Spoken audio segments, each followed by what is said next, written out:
23 horas. Estamos de volta para mais um Jogo do Poder pela Rede CNT.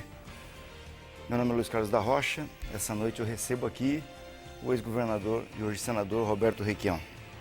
E é o único programa que me cobre no Paraná, hein, Rocha? É mesmo? Apagão completo na televisão e nas rádios do Paraná.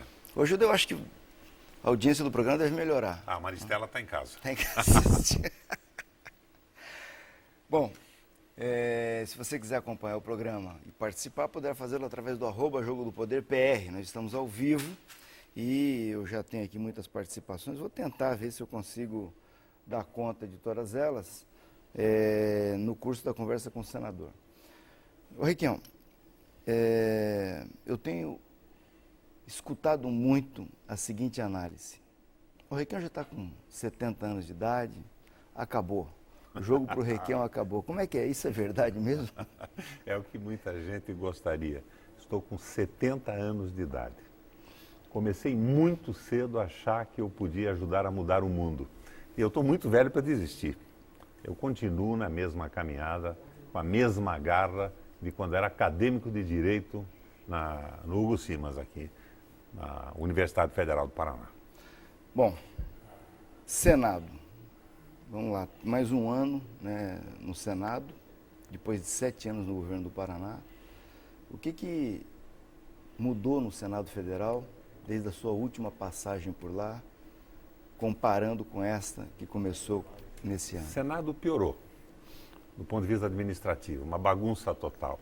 Nós tínhamos 5 comissões permanentes, 81 senadores. Hoje temos 11 comissões permanentes e mais de 40 subcomissões. Nada funciona. Número de funcionários, salários astronômicos, há um desequilíbrio salarial em relação ao resto dos funcionários públicos do Brasil. O teto é 26.700. Em cada 5, um ganha acima do teto, ou 4 ganham acima do teto. É uma cornucópia milionária e o Senado não responde com a eficiência do trabalho ao que a gente gostaria. Tem lá uma proposta de reforma administrativa em andamento do senador Ferraço e muita resistência em relação a ela. Mas não vai bem, se era isso que você queria saber. Era melhor antes. Economia. Essa sua atuação no Senado tem centrado muito na discussão da questão da economia. Eu sou membro da Comissão de Economia, sou membro da Comissão de Constituição e Justiça, sou presidente da Comissão de Educação e sou presidente do Parlasul, que se reúne lá em Montevidéu, no Uruguai, uma vez por mês e tem reuniões semanais em Brasília. Eu estou atarefadíssimo. Mas vou te dar um dado só sobre a economia. Há 5 anos atrás, o déficit comercial de manufaturados no Brasil era de cerca de 6 bilhões de dólares. Hoje, 5 anos depois, em novembro, é de 86 bilhões de dólares. Com a previsão, porque as pessoas registram suas importações, de chegar a 96 bilhões de dólares no fim do ano. De 6 para 96. Por outro lado, nós temos um superávit comercial. O global é de 26 bilhões de dólares de superávit. Aí vai o quê? Ferro, petróleo e commodities agrícolas. Então, o que é que nós inferimos desses números? Nós estamos primarizando a economia do Brasil. Nós estamos nos transformando num fornecedor de matéria-prima. E a industrialização não está caminhando como devia, na mesma velocidade. Nós estamos num ciclo, como foi o ciclo da cana, do café, da madeira, que pode acabar, de uma hora para outra, nos deixando numa entaladela respeitável. O que o Estado brasileiro, como indutor do desenvolvimento econômico, vamos esquecer que apesar do ciclo virtuoso que nós estamos vivendo, nós ainda estamos no eu sou um admirador mundo da Dilma e sou da base de apoio do governo. Eu só não sou cego. O discurso da presidenta está corretíssimo. O discurso do Manteiga, que é o ministro da Fazenda, está correto. Eles estão tomando algumas medidas, mas eu acho que são medidas fracas e são atrasadas. Eu não sei como é que nós vamos superar esse processo. Agora, nós estamos baixando o juro, provavelmente vamos baixar 9% na taxa Selic, tira 6% de inflação, vai ficar aí por 3,5, 4 o juro real no Brasil, mas ainda será o mais alto do planeta Terra. Nós estamos defendendo a indústria nacional com tarifas, taxas e tributos, estamos no caminho certo, mas está faltando muito para haver um renascimento da economia brasileira, modernização, inovação e a afluência abundante das iniciativas privadas no país inteiro, apoiadas pelo Estado com tecnologias novas. Já é tarde, mas ainda é tempo. Mas o sofrimento vai ser grande porque não se começou quando devia. Eu acho que ainda continua o Banco Central, de certa forma, a ser o instrumento do capital vadio, do capital financeiro.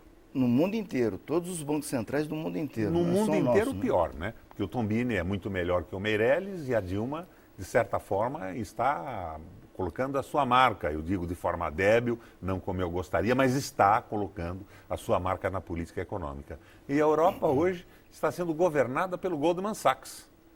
Está sendo governada por um banco. Na Grécia, na Itália, o vice-primeiro-ministro era o vice-presidente do banco.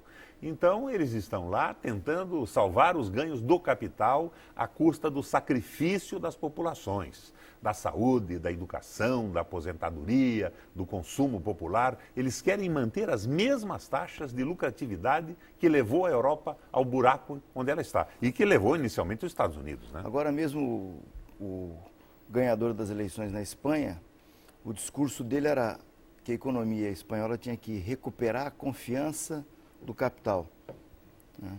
Para que o capital voltasse. Bom, se ele voltar para a Espanha, ele vai sair de algum lugar. É o estuprado querer a confiança do estuprador.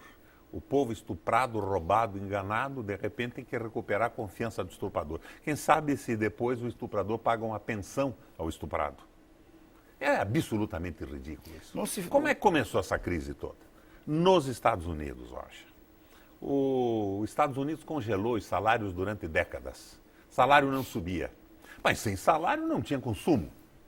Então, como resolveram esse problema? Com uma engenharia financeira, eles são brilhantes nisso. Eles começaram a emprestar dinheiro para a população. O subprime, um empréstimo de prazo longo e juro altíssimo. E com esse subprime, eles compravam as casas. Uma casa de $50 mil era refinanciada por 100, depois por 150. E esses refinanciamentos serviam para pagar a educação superior dos filhos, que nos Estados Unidos é privada, para comprar bens de consumo durável, automóvel, eletrodoméstico, mas o salário estabilizado, horizontalizado. E os lucros financeiros verticalizados, subindo para o céu. Até o momento em que o povo americano não conseguiu pagar os empréstimos mais. Daí a economia cai como um castelo de contas. Os Estados Unidos desistiu dos investimentos em tecnologia, em planejamento.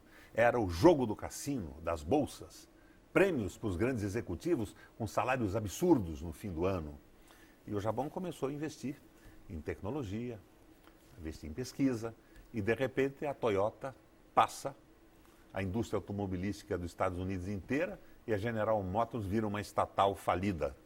Então, você veja que este caminho, que é o caminho do neoliberalismo, do domínio da ganância, do capital sobre o trabalho, do capital vadio sobre o capital produtivo, que produz bens. O capital vadio não produz nada.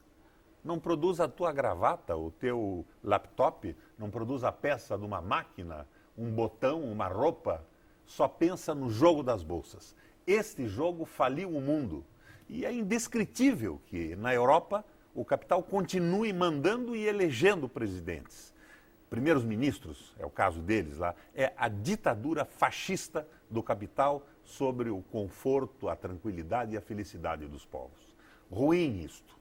A resistência tem que se dar aqui no Brasil, com a Dilma tomando medidas mais fortes e montando um mercado do Sul. Nós temos que trazer definitivamente o Paraguai, o Uruguai, a Argentina e a Venezuela para o Mercosul. Eu queria saber o que o Parlasul pode fazer em relação a isso, mas depois do intervalo. Vou ter que chamar um intervalo e volto em seguida para a sequência do bate-papo com o senador Roberto Requião.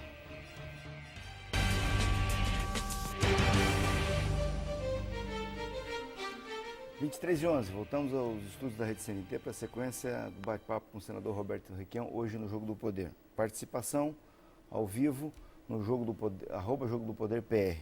Bom, Rochinha, nós prometemos no Twitter aí uma entrevista quente hoje, hein? Pois é. Vamos botar fogo nesse O negócio. que o Parlasul pode fazer para melhorar essa questão do relacionamento dos estados nacionais, a fim de pôr algum tipo de organização nessa circulação O Mercosul de pode. capitais? O Mercosul é a organização econômica dos estados, através dos seus executivos. O Parlasul hoje ainda é um espaço de parlamentar, para parlare, para conversar sobre os assuntos e levar a questão para dentro dos congressos nacionais. Nós temos uma medida, por iniciativa do Assis, que é um economista lá do Rio de Janeiro, amigo nosso, que entregou algumas ideias para o senador Paim. Nós estamos tentando aprovar uma série de incentivos fiscais, de benefícios, possibilidades de financiamento para iniciativas dos estados que levem à integração da nossa economia. Isso tem que ser votado no Brasil, no Paraguai, na Argentina, no Uruguai e na Venezuela. Bom, vamos voltar aqui. Então, o nosso espaço é o espaço da conversa. É tornar público e, com esta discussão ampla, convencer as populações da importância da nossa integração econômica. Porque juntos nós vamos enfrentar esses mercados do mundo e seremos um mercado extraordinário. E vamos crescer dentro do nosso próprio mercado de consumo, participando também lá fora. Mas é uma defesa incrível, como o Brasil vem fazendo hoje com a política da Dilma, de aumentar o consumo do país. Bom, voltando aqui para o Paraná, já vi aqui duas ou três participações no Twitter, colocando a seguinte questão. Se em 2014, nós estamos longe de 2014 ainda, mas se em 2014 a Gleisi não quiser ser candidata, a oposição ficar sem alternativa, o senador ainda está disposto a uma parada dessa? Oxinha, vontade eu não tenho. Eu sou de cumprir compromisso. Eu estou fazendo eu estou cumprindo um belo mandato no Senado. Mas veja bem, eu enfrentei todo mundo aqui. A minha eleição aqui foi uma eleição maravilhosa.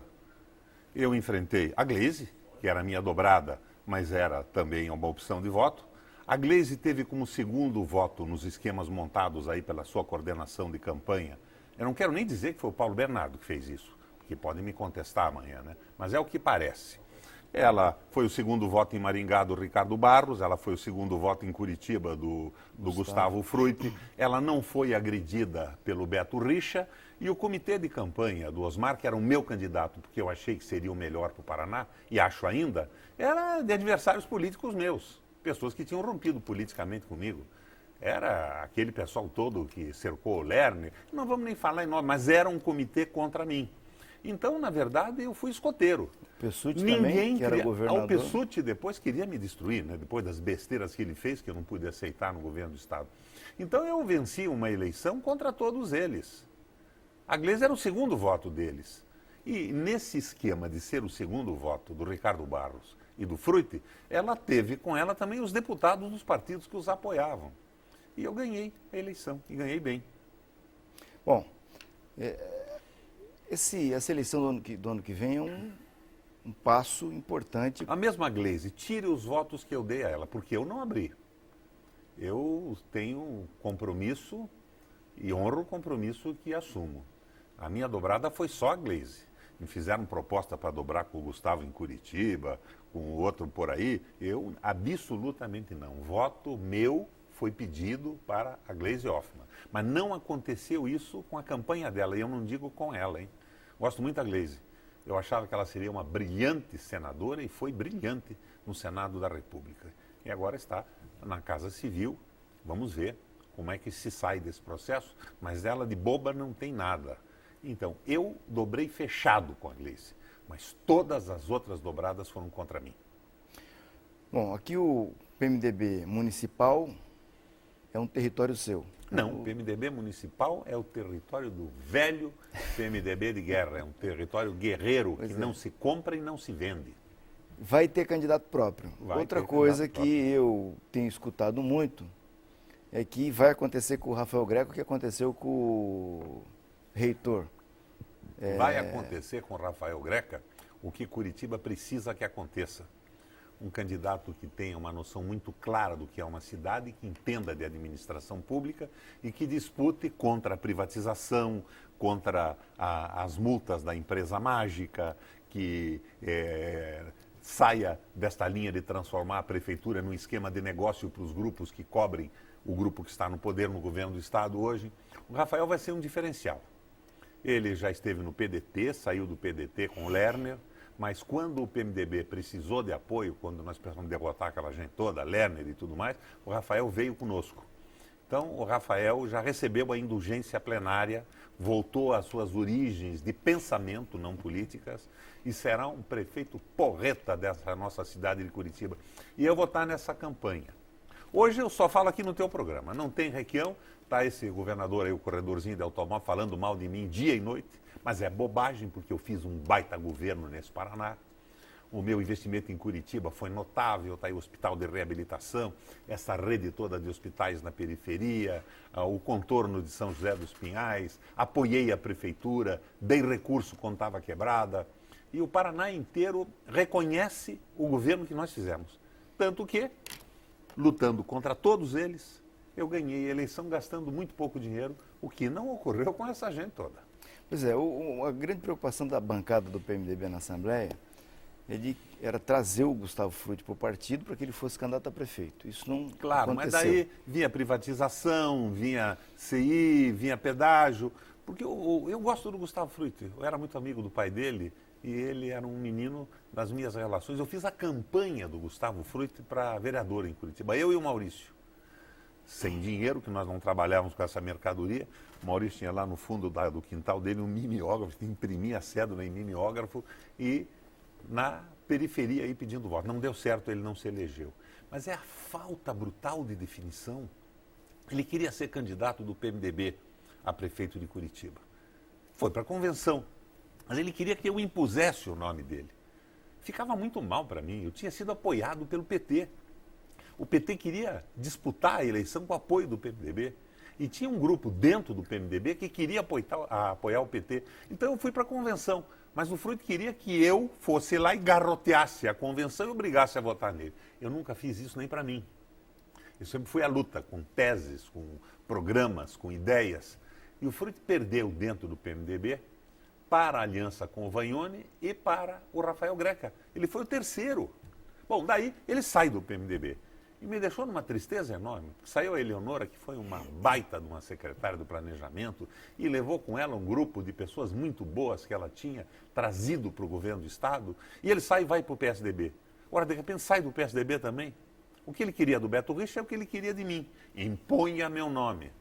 E ele não era do PMDB, o pai era, mas a relação dele era com o PSDB. Ele estava muito mais do lado de lá, em termos de amizade, de frequência pessoal em relação a pessoas, do que no PMDB. Não ia a um bairro, não conhecia o pessoal da base, não trabalhou. Mau sujeito? Não, não é. Mas desse jeito não dá uma insegurança total em relação ao que ele vai fazer amanhã. Vamos para mais um intervalo e retornamos em seguida para a sequência do Jogo do Poder com o senador Roberto Requião.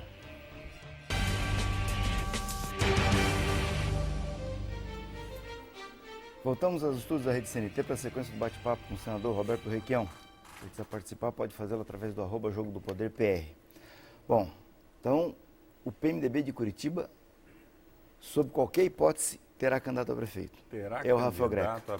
O Rafael Greca vai para a convenção, hoje ele corre sozinho, está crescendo nas pesquisas, é o que mais cresce, não está na frente, mas é o que mais cresce, e consagrado pela convenção, com o meu apoio, terá o meu apoio na campanha. Nós vamos à luta, queremos fazer uma chapa de vereadores. Essa Câmara Municipal precisa ser virada do avesso, trocar essa gente toda.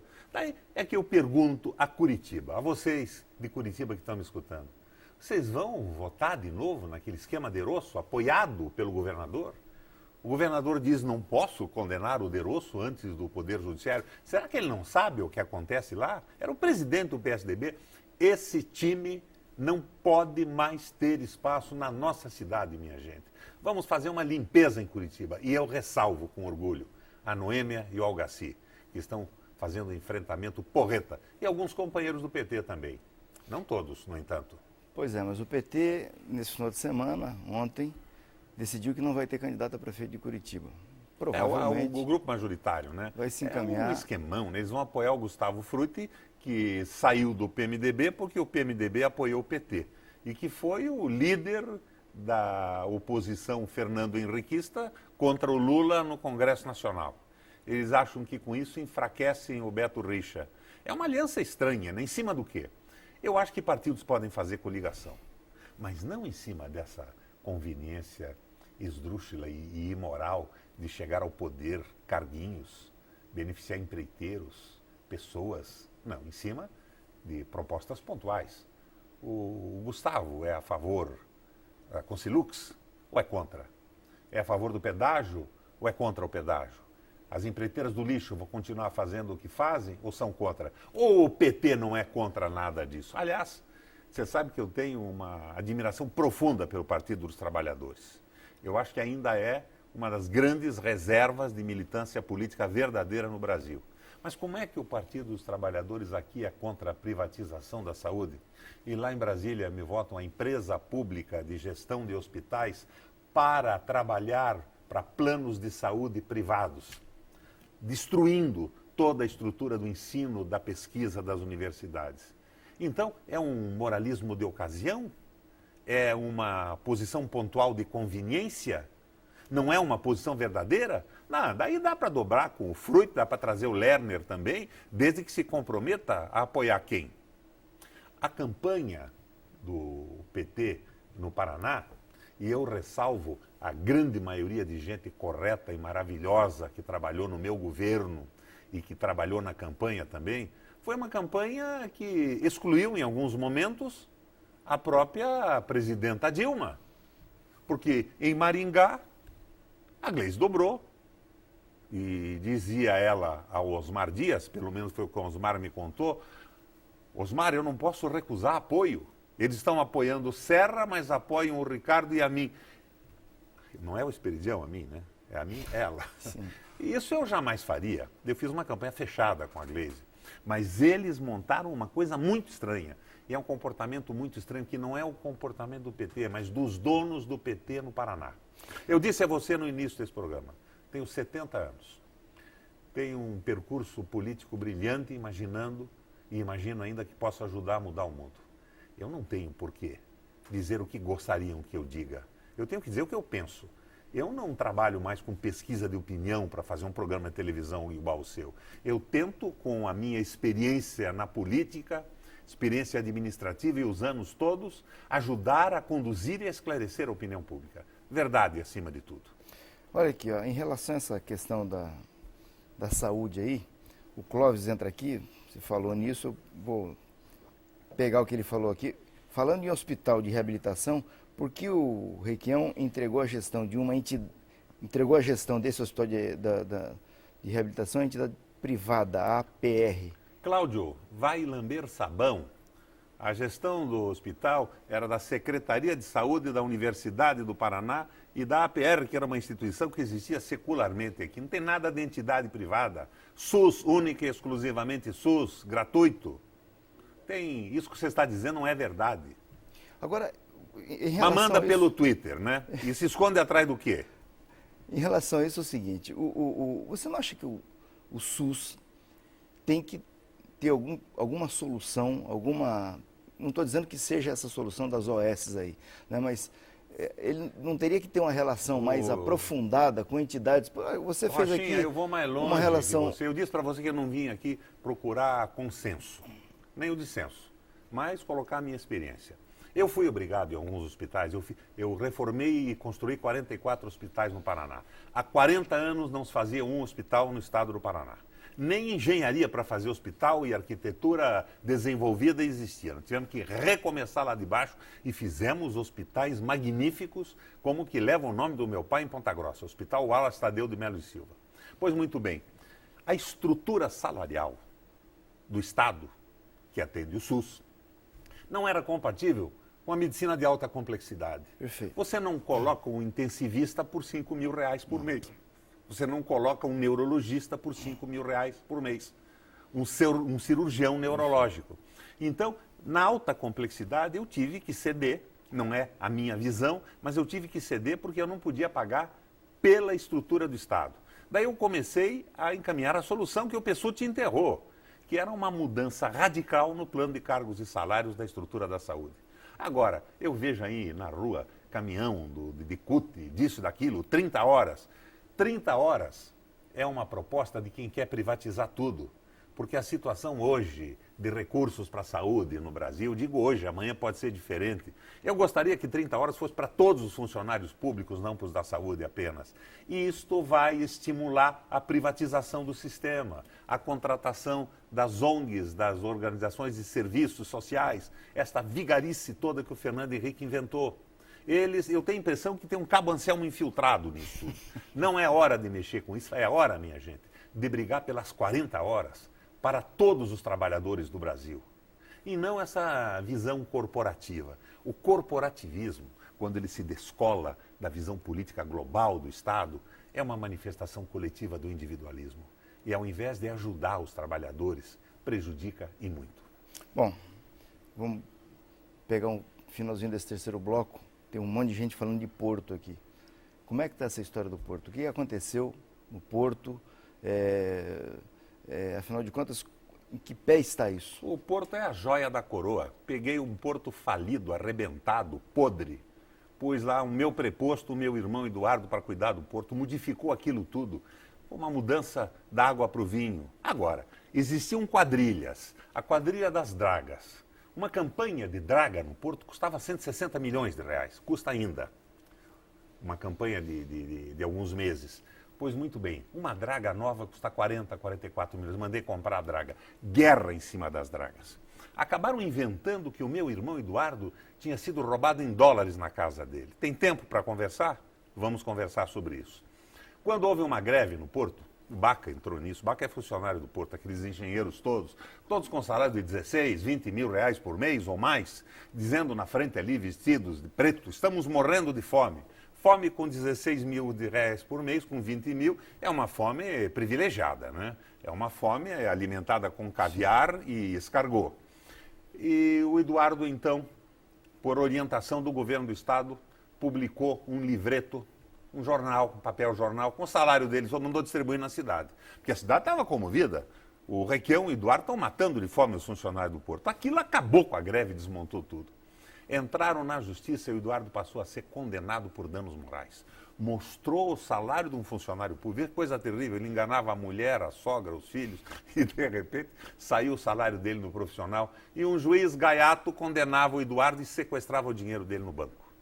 O Eduardo tirou o dinheiro do banco. Nesse ínterim, o Eduardo vendeu um estúdio de televisão que ele tinha montado na minha primeira campanha. Vendeu para quem? Para o SBT. Vendeu como? Leasing, financiado pelo Banco Itaú.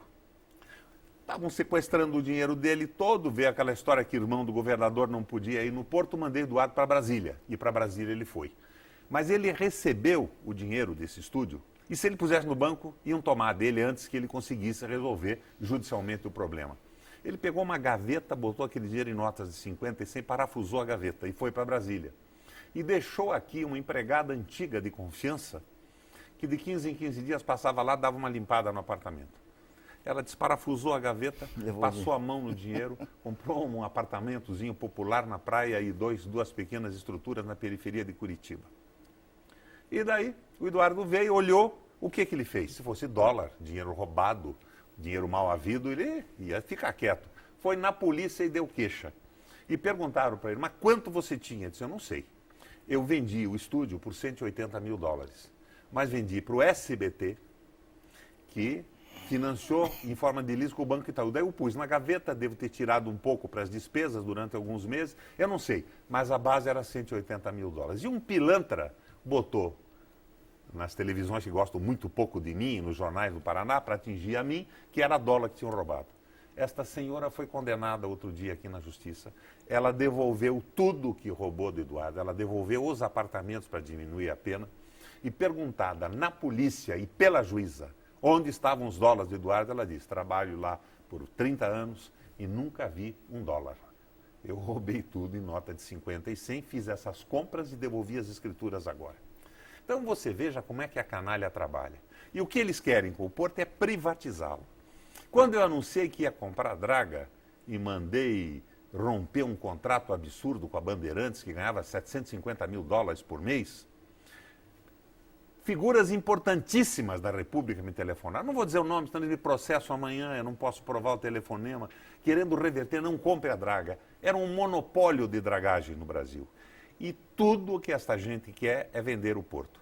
E o atual comandante do porto era o diretor de engenharia do Eduardo. Esse que reclama de muita coisa. Se ele reclama foi porque ele não fez. O Maron. Muito bem, eu vou ter que chamar mais um intervalo e volto em seguida para a sequência do bate-papo com o senador Roberto Requião.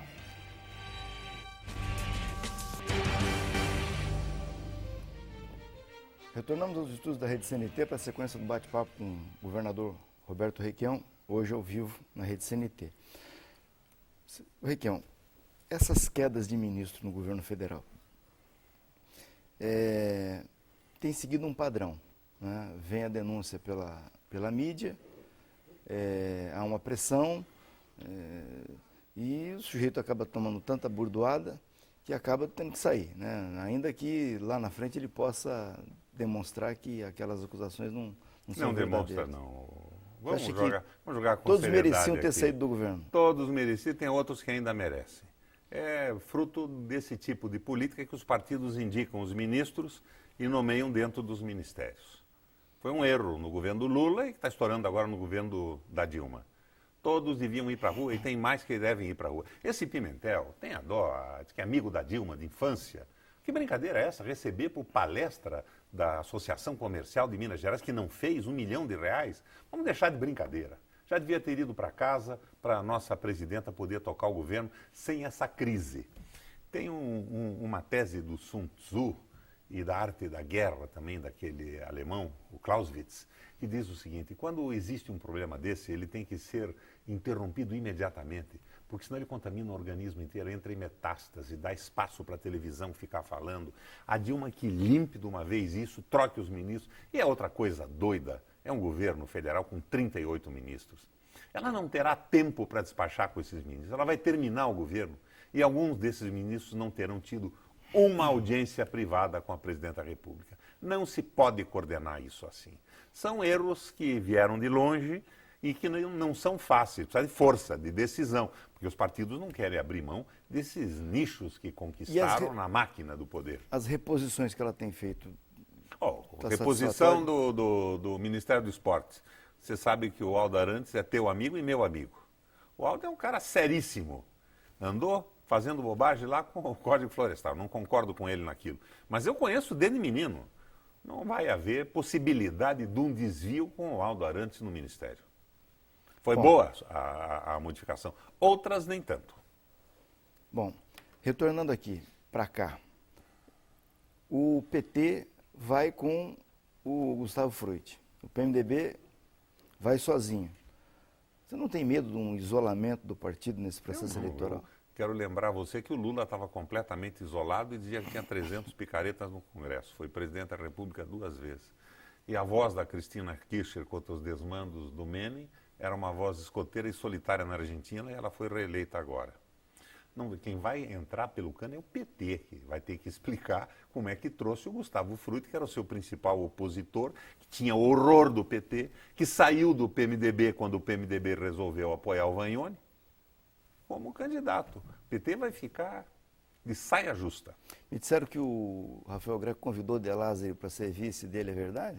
Não sei, vamos conversar com o De Lázari. Mas é um bom vice, hein? É bom vice? Sim. Até vice-versa, em determinadas circunstâncias. O PSDB daqui vai com o Luciano Dutti. O PSDB daqui vai poderoso. Num dado momento vai pro poço. Num dado momento do seu governo, houve uma relação boa, uma conversa com o Luciano Dutti. Continua sendo. O Luciano do PSB, não tenho nada da base contra, do governo federal. Eu não tenho nada contra o Gustavo pessoalmente. É incrível, eu gosto do Guga. Só que não dá, politicamente não dá. A responsabilidade nossa na política é com o conjunto da sociedade, com as pessoas, com as políticas. Não acho o Dulce mau sujeito, não. Mas o Dulce é o candidato do esquema. É o Dulce, Taniguchi e Beto Richa. E o Taniguchi, por que nós não falamos nele? Está condenado, minha gente. Não está condenado. Está condenado, ele prescreveu, mas a pena foi dada, ele não foi para a cadeia. Sim, mas a condenação existe.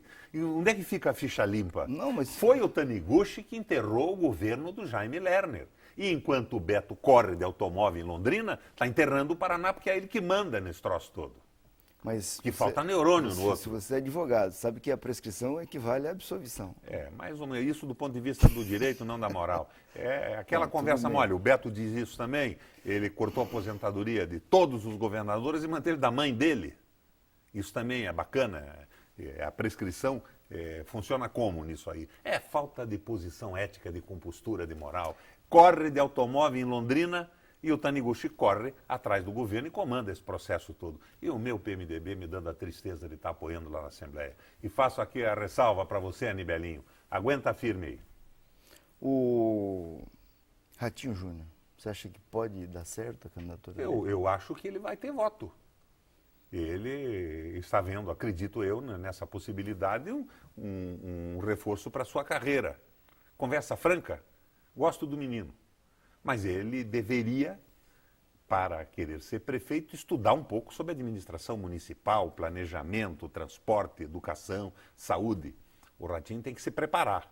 Mas voto ele tem, é um sujeito simpático. Esteve no meu gabinete batendo um papo outro dia. Gosto dele. Tem uma pergunta boa aqui, ó, do Wellison Braga. Boa para mim ou para você? Para você. Ó. Ele pergunta sobre a situação do PMDB lá em Colombo. Você apoia, como prefeita de Colombo, a candidata do Beto Richa? Eu apoio o PMDB. A minha amiga Beth fez uma má escolha jogando o jogo dessa gente. Eles não são políticos, eles não são administradores, eles são negociantes. É negócio com a Consilux, é negócio com estrada, é negócio com reforma, é negócio com a Copel. E o aviãozinho da Copel agora? Venderam um avião que eu tinha reformado, troquei 2 turbinas, custou aí $700 mil. Deixa eu esclarecer uma coisa. Coloquei o melhor equipamento de segurança do mundo moderno. Isso tudo saiu aí por $1 milhão e pouco. E eles vendem por $1.350.000? $1.000? Não. Milhões de dólares? Não. Por reais. E tentam comprar pela Copel 1 por 16. Sabe como é o nome disso, Rochinha? Não sei qual é a implicação que vai trazer aqui com o Martinez. Chama-se maracutaia. Mas você acha que o governador tem que ter avião? Né? Avião bom. Deixei um bom para ele, com 2 turbinas novas, um aparelho de segurança que um Boeing não tem. O melhor avião dos governos do Brasil. Vendeu o aviãozinho. E numa licitação estranhíssima, e venderam por R$1.350.000, que foi menos do que o equipamento que tinha sido colocado o ano passado, o valor do equipamento. Agora, o avião já não tinha uma idade? Não, o avião não tem idade descartável. O avião não voa. Voa com o governador. Isso não é avião da Varig, que faz o Brasil inteiro todo dia. É uma vez por semana, de 15 em 15 dias, faz um voo, manutenção rigorosíssima. Absolutamente desnecessária a compra desse avião. E assim como é desnecessária a compra do avião da Copel, que não devia estar se metendo fora do Paraná. Copel, Companhia de Energia Elétrica do Paraná, devia estar resolvendo os nossos problemas aqui, para a nossa indústria, geração de energia, para o nosso desenvolvimento e o nosso progresso. Mas se transformou num negócio. E negócio se faz com empreiteiro, um grupo privado, em qualquer lugar no Brasil. Negócio dá lucro, não para os paranaenses, que são os donos da Copel, mas para os que se consorciam para transformar a política num negócio. Senador, chegamos ao final do programa. Quero te agradecer por ter aceito vir aqui ao vivo essa hora da noite. E provavelmente não me convida mais, né, depois das respostas que eu te dei. Maneira...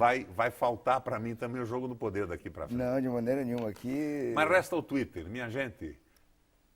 Qual o seu Requião PMDB é o meu Twitter. Tá bom. Digita lá, Requião PMDB, está entrando direto. E a minha página é robertorequião.com.br. Todos os meus discursos, as posições, as propostas, porque política, mesmo na oposição, não pode ser feita só com crítica, mas com proposta.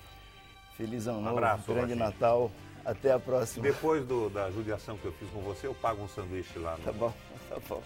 Vamos lá. Como é o nome do negócio? É o Babilônia, Bar Palácio.